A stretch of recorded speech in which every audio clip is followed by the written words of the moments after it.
Welcome, everyone, to the Thunder Buddies podcast, your source for all things Thunder basketball, courtesy of the Oklahoman. My name is Justin Martinez, and today I'm joined once again by our columnist, Joe Mussatto. Joe, how you doing today, man? I'm doing good, Justin.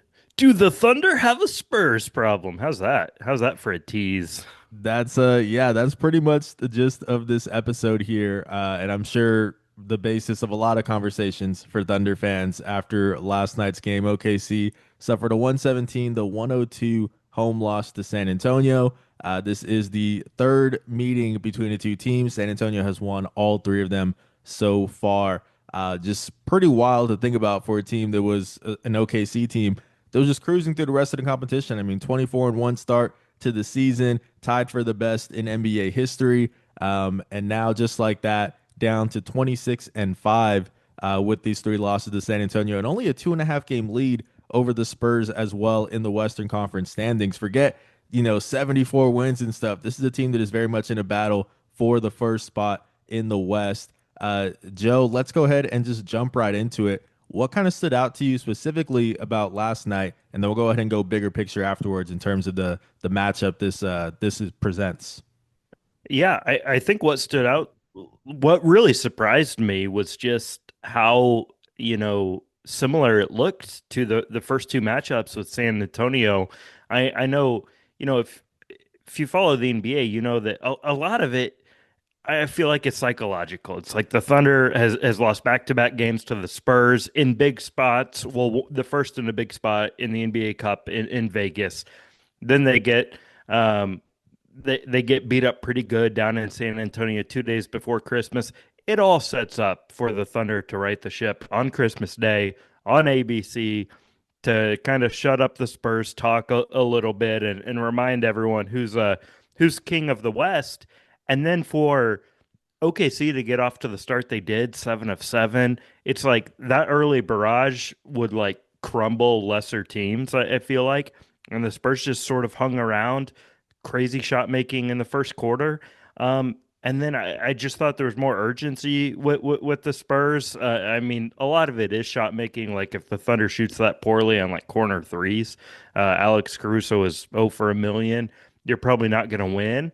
Um, but it was more so like the intangible stuff that impressed me, like the resolve the Spurs showed in that spot against a team that really wanted to beat them, and they went in and beat the Thunder for the third time in a row. It's really remarkable.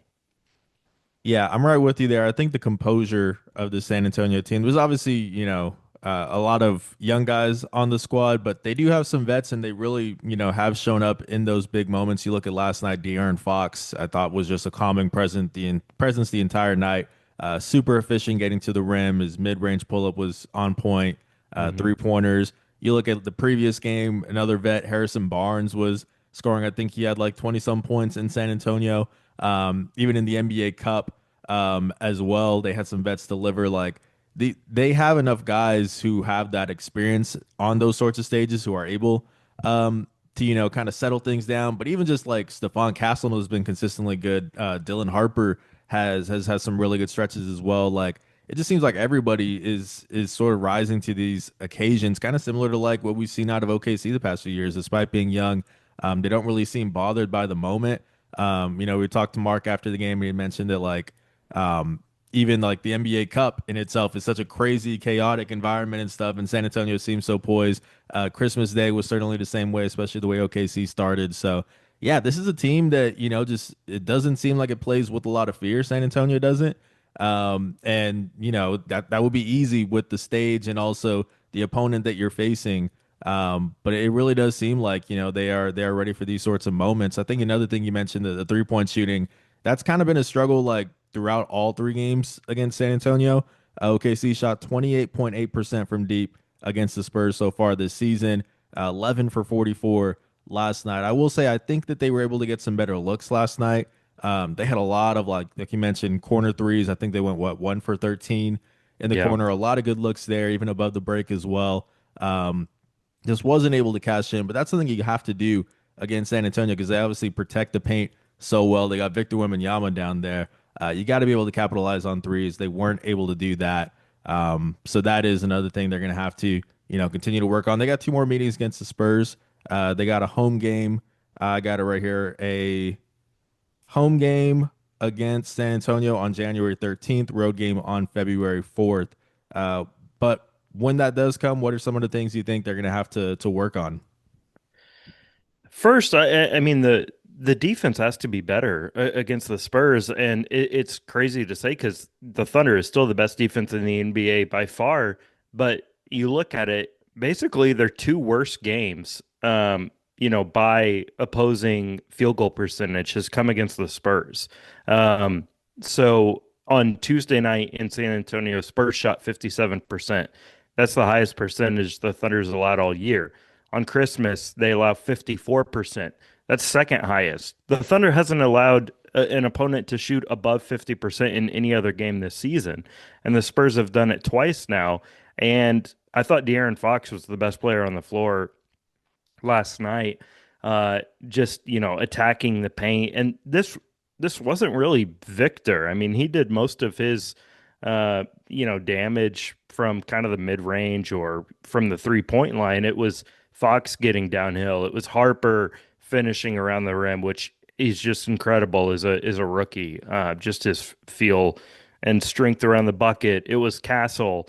I thought that the Thunder's point of attack defense wasn't as sharp as we've seen it, and I thought Chet is like if you told me he's still like working through some back issues, I know he's dealt with back spasms, I'd believe you because he just looked a little less mobile, I thought, and a little more stiff, and it was easier for guys to finish over him or kind of mess up his timing around the rim in ways that I just didn't think it was Chet's best game, and the just uncharacteristic mistakes by the Thunder's defense.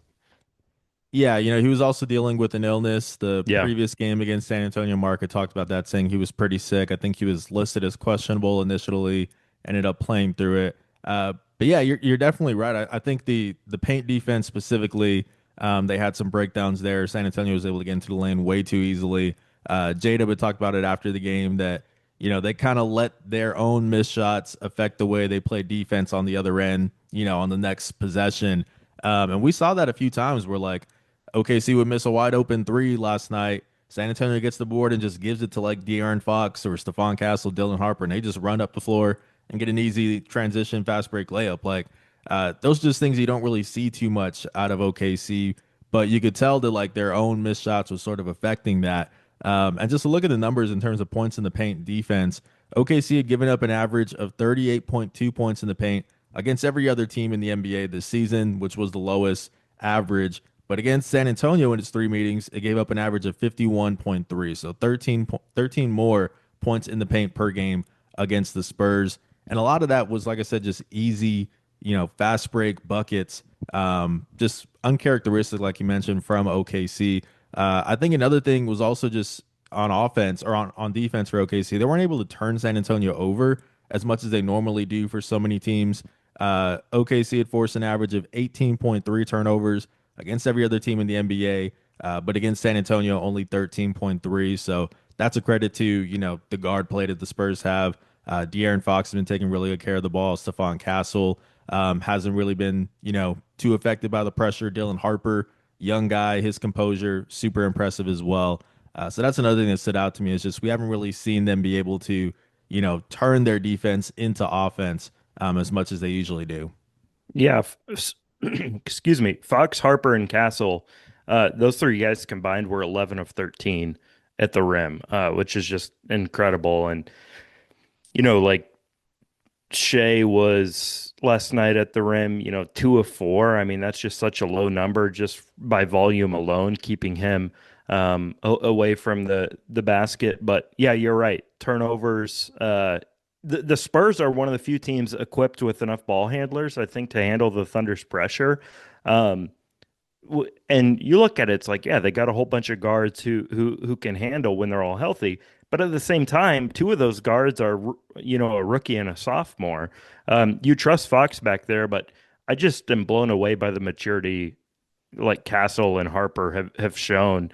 Even when like Cason Wallace and Alex Caruso and Lou Dort are getting after them, to be able to sort of salvage possessions against the Thunder and not just not just turn the ball over, creating easy points for OKC. I also thought the Spurs did a better job of just getting downhill fast break points 17-7. Points off turnovers were basically even in this one. Really strange stat from last night. I don't even know what it means. But the Thunder had the most offensive rebounds they've had in any game this season. And that's something they weren't really able to capitalize on. It was just kind of it's kind of fun in a way, Justin, because this Thunder team was just so darn good. It's like we didn't have anything to talk about. And now we're talking about like basketball, because the Spurs have presented a real matchup problem. Yeah, they definitely have. You mentioned the offensive rebound and like there were some good things to take away from that game. We mentioned the quality of some of those 3-point looks. There were a few bad ones for sure, but for the most part, they were able to get some good looks. They were crashing the glass a lot more. It's a season high in offensive boards, and then also second lowest turnovers in a game this season at only 7. But it really did feel like it was just those small stretches of like defensive lapses that really cost them. Like it felt like San Antonio had like a good 2-3 minute stretch where it was just running away with things in almost every single quarter. And that's kind of what really was the deciding factor. But yeah, this is one of those matchups now where it's like, okay, this is a team that's presenting a real problem for OKC that it now has to solve. And they've had multiple attempts at it and they haven't been able to do it yet. And that's just very rare. We haven't seen a lot of that, not just this season, but the year before too. But where are you starting to place? We asked this last episode. How much is San Antonio moving up in terms of that list of threats, contenders in the NBA right now? I still think Denver is the number one threat. By the way, what a game that was to finish off Christmas Day with them in Minnesota. Um, I've got the Spurs second, Justin. I put them right behind Denver. So that means they're ahead of the Timberwolves, ahead of the Rockets, ahead of the Lakers. Like, um, I'm not. I'm trying not to overreact to these 3 games because, you know, if the Thunder and Spurs were matched up in the playoffs, I would pick the Thunder, probably in, I don't know, in 6 or 7, but I wouldn't like struggle over it that much. I would expect the Thunder to beat the Spurs in a series, but I mean, this is a team that's 26-2 against the rest of the NBA and 0-3 against the Spurs. Um, and it hasn't really felt fluky. Now, one thing I am like trying to be cognizant of is the 3-point shooting. Like, what were the Spurs doing for the Thunder to shoot such poor percentages? Because like 2 of their worst 5 3-point shooting games of the season were against the Spurs. Maybe if they shoot average, this balances out. But I think given everything we've talked about with the guard play with Wembanyama, that's the other thing. He's still working his way back. He came off the bench last night. Like he's going to get back to full force. I I think the Spurs have earned the right to be number 2 on that list to me behind Denver. Yeah, I'm with you there. If we're putting it into tiers, I'm pretty close to putting San Antonio in the same tiers as Denver. I still am giving Denver the edge, but like I think last time we talked, we were like putting San Antonio into that tier with Houston. Hmm. I think I'm starting to get close to moving San Antonio up even more. Just with like we said, all the matchup problems that they present. We haven't seen Denver yet against OKC this season, so that's kind of preventing me from saying that they're like a bigger threat than the Nuggets. I'm still giving them the benefit of the doubt, but like if you look at like some of the things going on around the West, there's a good chance that San Antonio can stay in that second spot where they're at right now. Like Denver, 22-8 on the season. San Antonio is 23-7. But the Nuggets, Cam Johnson's going to be out for the next 4 to 6 weeks with a bone bruise in his right knee. So, maybe that ends up costing them some games. Los Angeles, the Lakers, 19-10. They're 4-6 in their last 10 games.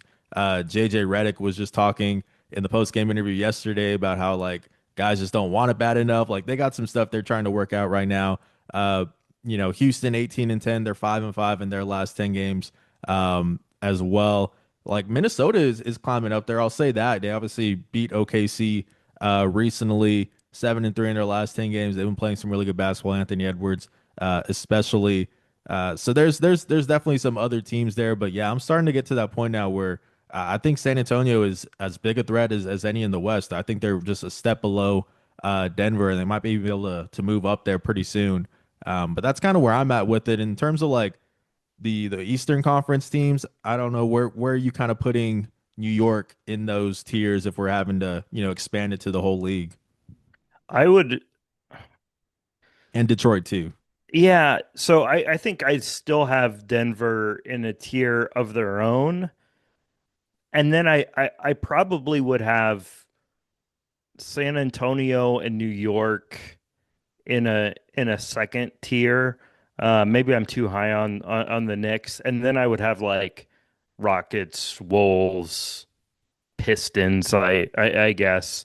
Um, but yeah, I think I mean Nuggets, Spurs, Knicks would kind of be my top three. I do think the Rockets could really junk up a playoff series just with their size. And you've got like one of the best offensive rebounding team against one of the worst. And if they could just like win the possession game enough times with those second chance points, that could be an interesting series. But the Spurs are legit. Like I forget what their preseason over under was, but it was like low 40s, I think. Yeah, like a Um, play-in team pretty much. yeah, and it really does remind me like different personnel and everything, but of the Thunder 2 seasons ago, where the year before they were a play-in team, so better than the Spurs were last year. I mean, Spurs won 34 games last year, Thunder won 40 games when they were a play-in team. But then OKC jumped from 40 wins to 57 wins in that 2023-24 season, got the number one seed, won the tiebreaker, and then obviously lost to the Mavs in the second round of the playoffs. Like this kind of reminds me of the jump that San Antonio is making right now, where it's like, yeah, they're this fun little story, and I don't think they're going to get the one seed, but like you said, they could get the two seed and have. I mean, if they win, I mean, they're going to win more than 50 games, so they're going to have a more than like 16, 17 improvement. They could win 20 more games or more than they did last year. Um, they could be upwards of 60. It's kind of just crazy where they're at right now. Um, and I think if you're a Thunder fan, you're hoping that those similarities carry through of that Thunder team of 2 years ago because it was a great regular season team, but then all of a sudden life got a lot harder in the playoffs. And it was guys who hadn't been there before. It was, J Dub and Chet not quite ready for the moment. It was Shea doing everything. And that's the thing with these Spurs, and that's why I would continue to pick the Thunder in a series is Fox has played in a playoff series, but this is a largely unproven team. It's a totally different game in the playoffs. Um, but I mean, can't stress enough how ahead of schedule, which is what we said about the Thunder, that these Spurs are, given their youth. Yeah, I think that's a good point to bring up. To like a lot of these regular season matchups so far against San Antonio, they have been on big regular season stages, the NBA Cup, Christmas Day, obviously, but like the playoffs really is a different thing, and we've seen it before where like a team loses a regular season series but wins a playoff series against that same team.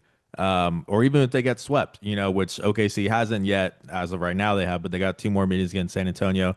But We like saw I that with remember the Thunder and the Wolves. yeah, yeah, exactly. Like I remember there was one the one that sticks out to me the most is I forget what year it was, but like the Bulls swept the big three Miami Heat in the regular season, faced off in the playoffs, and then lost in like 4 or 5 games. Like that postseason really is a different beast. And a lot of times we see the team with more experience being able to handle that stage more. And OKC at this point, has that. So it's not something to really overreact to this 0-3 in the regular season against the Spurs, but it is something to note and say, okay, this is a real, challenger, a worthy opponent. And yeah, in terms of like where I put them with the rest of the teams out east, I know the Knicks beat the Spurs, but in terms of matchups with OKC, I think that San Antonio presents more challenges. than the Knicks. Like I think that OKC would be able to get to the paint a lot easier against New York with like Karl Anthony Towns protecting the paint. I know they got some wing defenders to throw at Shea, but like for the most part, I feel like OKC can handle that matchup a little bit more. So I am still putting San Antonio a little bit above the teams in the Eastern Conference, a little bit below Denver. That's where I'm at with it. But looking ahead for OKC, they've got three more home games. They got a game against Philadelphia, the 76ers on Sunday at 2:30. Then they got a back-to-back against Atlanta on Monday, and then Portland on Wednesday. What is maybe one of those matchups that's kind of standing out to you? Obviously, a chance to bounce back here for OKC. Yeah, I mean, the Thunder really doesn't lose against the East, so we got two games coming up. I think it's a tough spot for Philly coming in here. Thunder might be a little pissed off. Um, Atlanta, such an intriguing team to me. How they work Trey Young in with this group that's played pretty well without him. I'm excited to see Jalen Johnson. But these are three games before the new year. I think I would expect the Thunder to win them all, and sort of get back right because, including that Minnesota game, this is a Thunder team that's lost four of their last six, and I still, Justin, I still think they could win. Let's see, 70 games. Like I still think that's within play. They still have a just astronomical point differential. Like that's the thing. I Thunder fans it's like it's doomsday. It's like a week ago we were talking about this being one of the best teams of all time, maybe the best team of all time. But anyway, I think a couple of fun matchups. Just Philly. Um, I mean, I had Maxey fifth on my MVP ballot when I did the straw poll. You did it as well, right, Justin? Yeah, yeah, I did. Yeah, yeah. Who'd you have fifth? I snuck Wimby in there fresh off the NBA Cup. That's But fair. it was really just a matter of like because I don't think he's gonna make the games requirement. Yeah. So it was kind of like as of right now, I would have him in the mix, but moving forward, probably not gonna make it anyways. I think Maxi will end up being up there by the time the season's over. Yeah, so I don't know. Fun games to look forward to. One thing I meant to say when we were talking about the West, like if it stays as is right now, which San Antonio and Denver, I mean, Denver's got a 2.5 game lead on the Lakers at the fourth spot, and I mean, the Lakers are going to drop. They have a negative point differential and they're 9 games over 500. That math doesn't equate. I would expect Minnesota to pass them. But, San Antonio and Denver might separate themselves in kind of that 2-3 tier. And I think that'd be great news for Oklahoma City because that means they're on the opposite side of the bracket. They're going to have to go through each other. So, when we're tiering this out and we're talking about those being the two biggest threats, if it stays that way, they're only going to have to face one of them in the playoffs. Yeah, that's a really good point. In terms of these next few games, I think Atlanta is also the one that I'm kind of watching. Second night of a back to back. It's not a traveling back to back, but that has given OKC problems so far. Three of its Hmm. losses this season have come on the second night of a back to back. So there's obvious fatigue problems that come with that, that sort of stuff. But that's one that I'm watching. But yeah, I do think people are going to be able to kind of put the pitchforks down after the rest of this homestand. I think it's going to be a chance for OKC to get three wins here, and then keep moving after that and start to go back to looking, as dominant as they have all season. If they do lose some of these games, then that would be a little bit more, eyebrow raising. But for right now, yeah, I don't. I think it's just there's one matchup here against San Antonio is presenting problems for them, but they've shown it. They're able to pretty much handle business against the rest of the league so far. But anyways, I think that's pretty much all that we got here. Joe, college football season over. We're gonna be seeing some more of you out at these Thunder games. How you feeling about it? I'm excited. It's weird to be done with college football uh, this early, but heck, man, I'm ready for it. Got some more home games coming up. I'll be out there as much as I can. So yeah, I know Thunder season has started, but it is officially started for me, Justin. I'm all in on the Thunder right now. Yeah, we'll also have Jordan Davis out there for some games. He's been out to a few. I'm sure Jenny will go as well. I'll be out Hmm. there. So a lot of Thunder coverage coming your guys' way. Make sure to stay tuned for that. And of course, weekly Thunder Buddies episodes as well. Appreciate you guys for listening. We'll see you next time.